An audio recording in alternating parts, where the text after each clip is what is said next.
नमस्कार तथा सुप्रभात।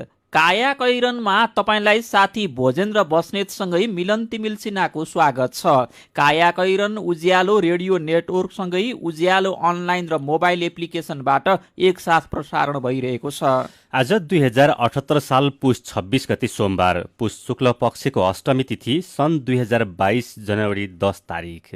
काया कैरन सुरु गरौं मुख्य खबरका शीर्षकहरूबाट।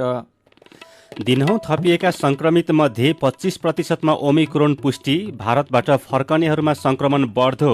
25 जना भन्दा बढीको भेला रोक्न र माघ 15 गतेसम्म विद्यालय बन्द गर्न सिफारिस। कोरोना रोकथाम र नियन्त्रणमा शीर्ष नेताहरू जिम्मेवार हुन आवश्यक।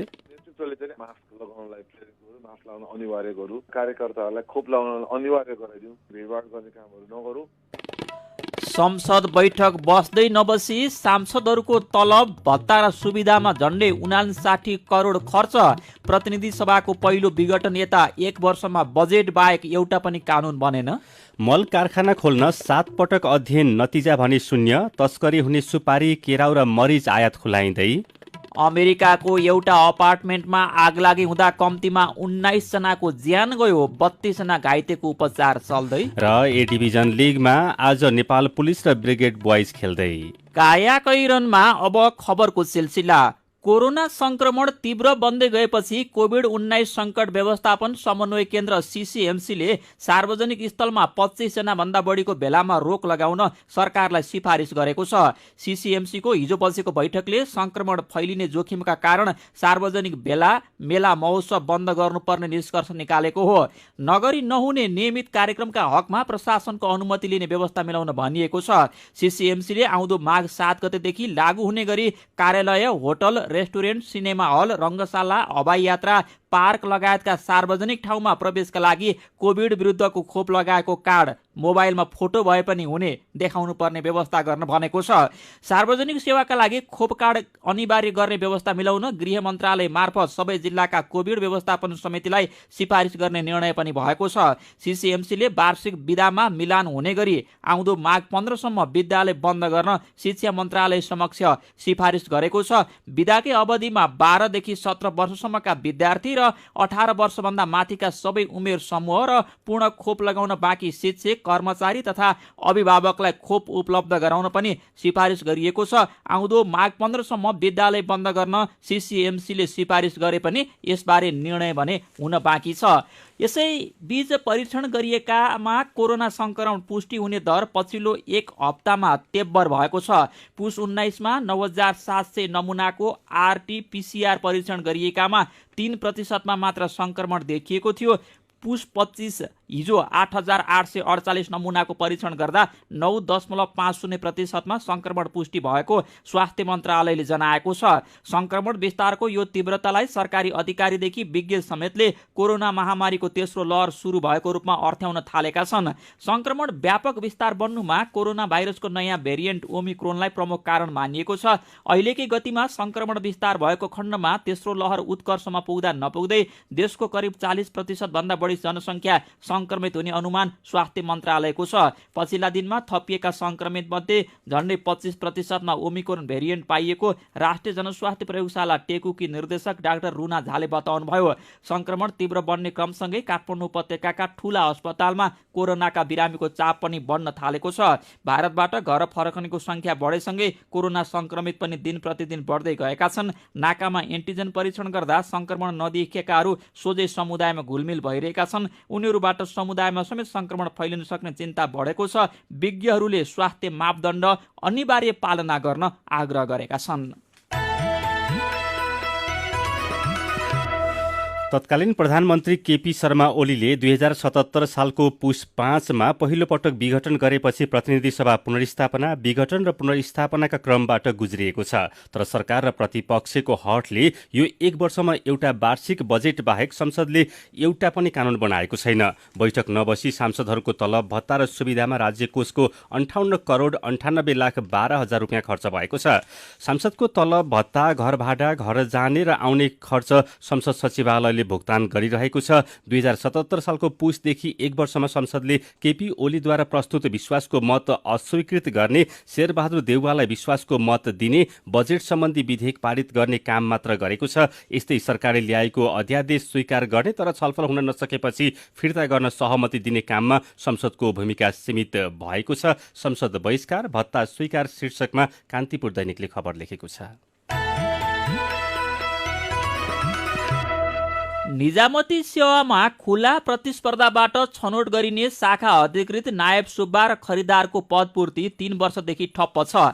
आर्थिक वर्ष 2076-77, 2077-78 र 2078-79 का लागि माग गरिएका 4000 भन्दा धेरै कर्मचारीको भर्ना प्रक्रिया रोकिएको छ। प्रक्रिया रोकिनेमा 1037 जना अधिकृत छन्। 2076 मा समायोजनका क्रममा सङ्घ रोजे पनि आफूहरूलाई स्थानीय तह र प्रदेशमा समायोजन गरिएको भन्दै 120 जना अधिकृत सर्वोच्च अदालत पुगेपछि सुरु भएको विवाद लम्बिँदा नयाँ कर्मचारी पदपूर्तिमा अडचन आएको हो। सर्वोच्चले कर्मचारी समायोजन अस्वीकार गरेर फर्किएका, परीक्षा दिएर नतिजाको प्रतीक्षामा रहेका र नयाँ भर्नाका लागि प्रक्रियामा रहेका सबैको समस्या एकैपटक हेर्ने आदेश दिए पनि यसको निर्णय नहुँदा अन्यल भएको हो।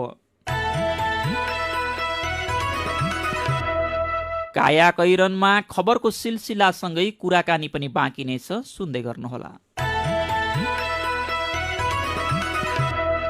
उज्यालो रेडियो नेटवर्कसँगै उज्यालो अनलाइन र मोबाइल एप्लिकेसनमा प्रसारण भइरहेको कायाकैरनमा तपाईँलाई फेरि स्वागत छ। यतिन्जेल हामीले दिनौँ थपिएका सङ्क्रमित मध्ये 25% ओमिक्रोन पुष्टि, भारतबाट फर्कनेमा सङ्क्रमण बढ्दो, 25 जना भन्दा बढीको भेला रोक्न र माघ 15 सम्म विद्यालय बन्द गर्न सिफारिस, संसद बैठक बस्दै नबसी सांसदहरूको तलब, भत्ता र सुविधामा झण्डै 59 करोड खर्च लगायतका खबर प्रस्तुत गर्यौं। कायाकैरनमा अब बाँकी प्रसङ्ग।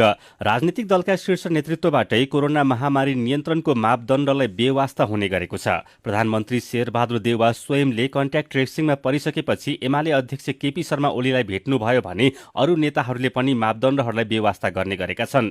माओवादी केन्द्रका अध्यक्ष पुष्पकमल दाहाल प्रचण्डसँगै अरू नेता कर्मचारीहरूलाई एकैपटक सङ्क्रमण देखिनु पनि स्वास्थ्य मापदण्ड पालना नगर्नुको कारण हो। यस्तै पछिल्ला 1.5 महिनाभित्र नेकपा एमाले, नेपाली काङ्ग्रेस, नेकपा माओवादी केन्द्र र राप्रपाको महाधिवेशन भए। यसका लागि टोलदेखि केन्द्रसम्म तामझाम भयो। ती सभा सम्मेलनहरूमा मास्क, दूरी कायम लगायत स्वास्थ्यका मापदण्ड पालना गरेको देखिएन। संक्रामक रोग विशेषज्ञहरूले बन्द कोठामा लामो समय मास्क प्रयोग नगरी बस्दा कोभिड संक्रमणको जोखिम उच्च रहने बताउँछन्। तर अहिले पनि जिल्ला स्तरमा भइरहेका अधिवेशनहरू बन्द कोठामा चलिरहेका छन्। यस्ता गतिविधिले नेपालमा कोरोना महामारीको जोखिमलाई कतिको बल पुगेको छ भनेर हामीले जनस्वास्थ्यविद डाक्टर समीर मणि दीक्षितलाई सोधेका छौँ।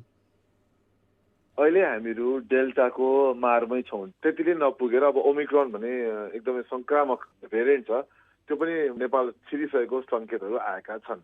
यी दुईटाको सम्मिश्रणले चाहिँ एकदम त्यो संक्रमण चाहिँ समाजमा व्यापक हुनेवाला छ र विशेष गरी ओमिक्रोन अझ बढी। यस्तो अवस्थामा चाहिँ अब भेला, अधिवेशन, जुलुसहरूमा चाहिँ नि एक व्यक्तिले अर्को व्यक्तिलाई अब भाइरस सार्ने सम्भावना चाहिँ अब बढ्छ। अब आउँदा दिनहरूमा एकदमै बढ्छ र विशेष गरी अब आउँदो 1 महिना चाहिँ एकदम हाम्रो लागि एउटा चुनौती नै हुन्छ। कोरोना निमित्यान्नै चाहिँ भएको थिएन। यस विषयमा नेपालका राजनीतिक दलहरू चाहिँ महामारी नियन्त्रणमा कतिको जिम्मेवार भएको पाउनुभयो पछिल्लो 2-3 महिनामा? कति कुरा चाहिँ अधिवेशनहरू गराउनु पर्ने हुन्छ, कुनै कुनै ढिलो पनि भएको छन् होइन, नगरी नगरी पनि थियो, त्यो हामी बुझ्न सक्छौँ होइन। तर मुख्य कुरा चाहिँ नि बन्द कोठाभित्र भन्दा पनि बाहिर आउटडोरमा गरेको भए राम्रो हुन्थ्यो है। जुन कुनैले गरे कुनैले गरेनन्, जस्तो केही जिल्ला अधिवेशन भित्र गरेर सुनिरहेको छु होइन। अब मुख्य कुरा चाहिँ नि मास्क अनिवार्य गर्नै पर्थ्यो र अर्को कुरा चाहिँ जहाँ अधिवेशन हुन्छ त्यहाँ चाहिँ ऱ्यापिड एन्टिजेन टेस्ट गरेर चाहिँ कोही पनि व्यक्ति संक्रमित छ भन्ने कुरा चाहिँ नहुनु पर्ने हो र संक्रमितलाई छुट्याउनु पर्ने हो। यो कुरा चाहिँ सबै राजनीतिक दलले उत्तिकै हिसाबले काम गरेर जस्तो मलाई लागेन।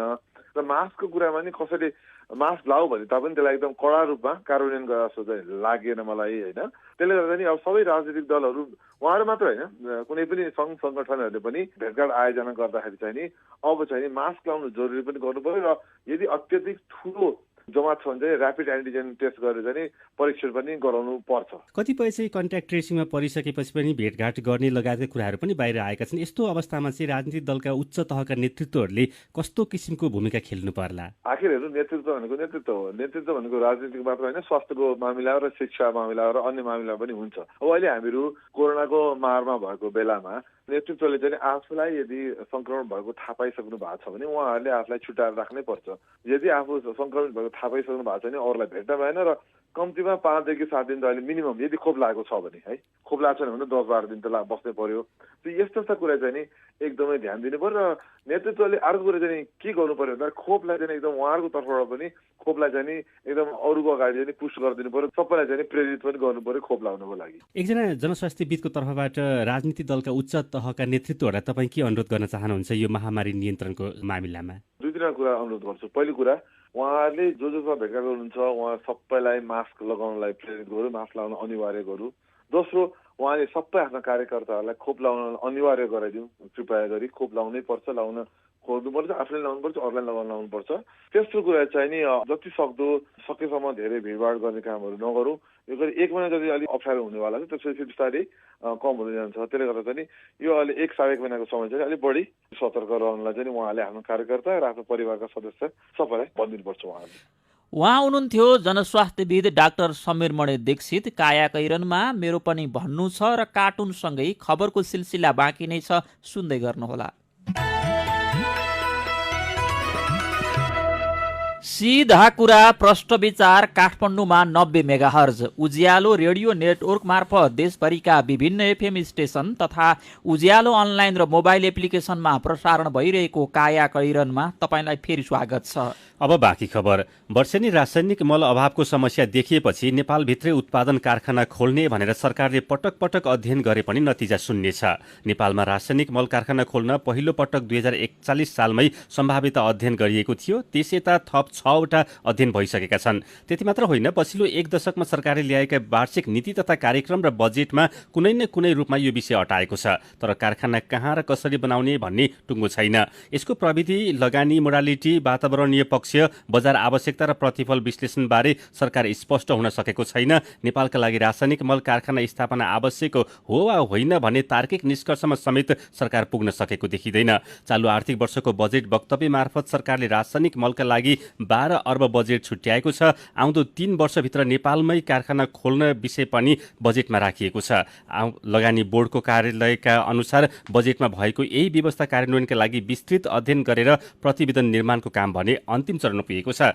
यसैबीच तेस्रो मुलुकबाट अत्याधिक आयात गरी भारततर्फ तस्करी हुने गरेका सुपारी, केराउ, छोगडा र मरिच आयात खुल्ला गरिने भएको छ। व्यापारी तथा बिचौलियाहरूको दबावमा उद्योग विभागले एक कार्यविधि तयार पारी उद्योग वाणिज्य तथा आपूर्ति मन्त्रालय हुँदै मन्त्री परिषदमा प्रस्ताव पठाएको छ। विवादास्पद विषयमा सरकारवाला निकाय अर्थ मन्त्रालय, राष्ट्र बैंक, उद्योग वाणिज्य तथा आपूर्ति विभागसँग कुनै छलफल नगरेको स्रोतको दाबी छ। गएको सोमबार रुकुम पश्चिमको जिल्ला अस्पतालमा एउटा जटिल अवस्थाको शल्यक्रिया भयो। असहज अवस्थामा पनि डाक्टरहरूले गर्भवतीको पेटबाट बच्चा निकाले। तर बच्चा निकालेको र अपरेसन गरेको भन्दा अर्को दृश्यले धेरैको ध्यान तान्यो। त्यो हो अपरेसन थिएटरमा प्रयोग गरिएको उज्यालो।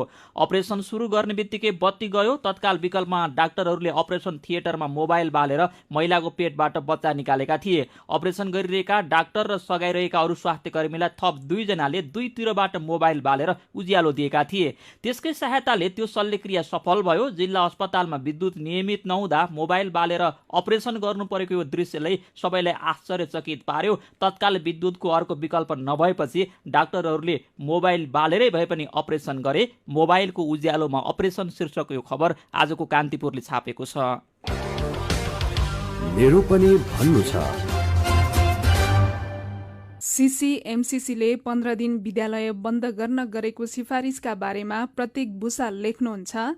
सबैभन्दा पहिले मेला, महोत्सव, राजनीतिक सभा सम्मेलन बन्द गर्नुपर्छ। सजिलोका लागि विद्यालय मात्रै पहिलो नजरमा पर्नु भएन। विद्यालयमा बरु स्वास्थ्यका मापदण्डहरू पालना गर्न सकिन्छ। पहिले भिड हुने अरू ठाउँ बन्द गर्नु राम्रो हुन्छ। नाकाहरूमा कडा र स्वास्थ्यका मापदण्ड पालनामा कडाई गरौं। प्रकाश दराई लेख्नुहुन्छ, देशभर जात्रा, मेला, महोत्सव, सभा सम्मेलन भइरहेका छन्। राजनीतिक दलहरूको अधिवेशन, चुनावको त कुरै नगरौं। ओमिक्रोन फैलने संकेत सुरु भएको 1 महिनाभन्दा बढी समय यस्ता क्रियाकलाप हुँदा समस्या बढेको हो। विद्यालयभन्दा पहिले मेला, महोत्सव तथा सभा सम्मेलन बन्द गरौं। बागमती प्रदेशमा ट्याक्सी भाडा बढेको सन्दर्भमा सरोज खड्का लेख्नुहुन्छ, काठमाडौँ उपत्यकामा ट्याक्सी चालकले मिटरमा हिँड्न नमानेको वर्षौं भइसक्यो। सिधै मोल मोलाई हुन्छ। मिटरको कुरा गर्दा भाडा समायोजन नभएको तर्क गर्थे, अब समायोजन भएछ। अब मिटरमा नहिँड्ने परम्परा रोक्नु पर्यो। तर मोलमोलाई गर्न लागेको बानी चालकले के छाड्लान् र? नियामक निकायको ध्यान जाओस्।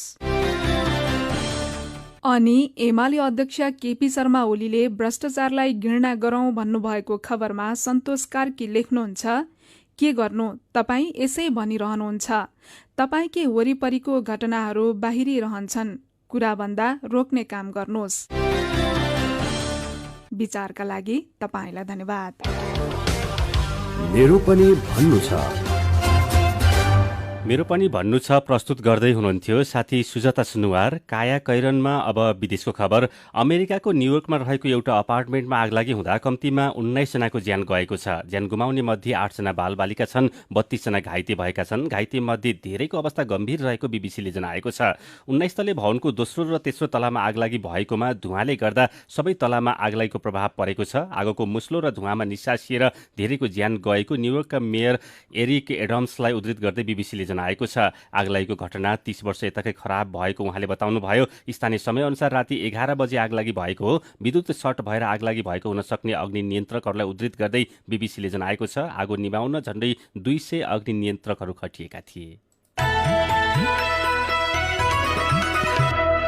अब खेल खबर। शहीद स्मारक ए डिभिजन लिग अन्तर्गत 8औं चरणको अन्तिम खेलमा आज नेपाल पुलिस क्लब र ब्रिगेड बोइज क्लब खेल्दैछन्। खेल दिउँसो 1 बजे दशरथ रङ्गशालामा सुरु हुनेछ।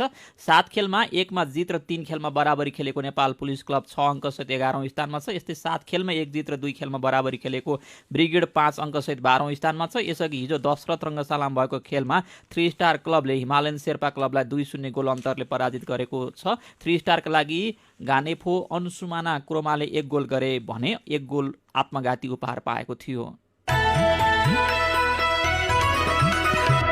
काया कैरनमा अब केही खबर संक्षेपमा। सत्तारूढ जनता समाजवादी पार्टीका संघीय परिषद अध्यक्ष बाबुराम भट्टराई र केन्द्रीय कार्यकारिणी समिति अध्यक्ष उपेन्द्र यादव बीच पार्टी सञ्चालनको विषयलाई लिएर दूरी बढ्दै गएको छ। मापदण्डको विषयलाई लिएर स्थानीय बासिन्दा र सडक आयोजना बीचको विवादले निर्माणको सुरुवाती चरणबाटै रोकिएको सिन्धुलीको मदन भण्डारी राजमार्ग अन्तर्गत धुरा खुट्टाटार सडकको निर्माण कार्य आन्दोलनका कारण अहिले पनि रोकिएको छ।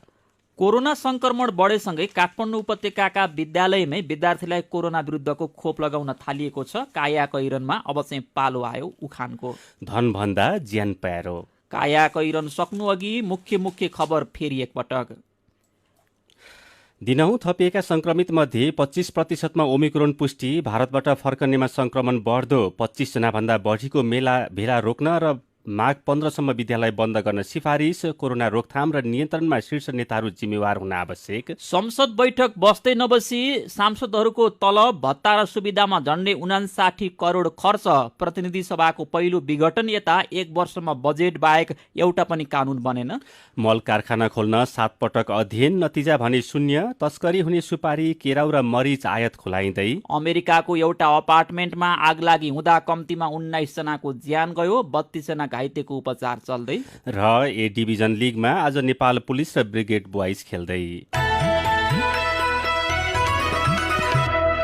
अब कार्टुन। आज हामीले रविन्द्र मानन्दरले बनाउनु भएको एउटा पुरानो कार्टुन लिएका छौँ। कोरोनाको अहिलेको अवस्थासँग यो कार्टुन ठ्याक्कै मेल खान्छ।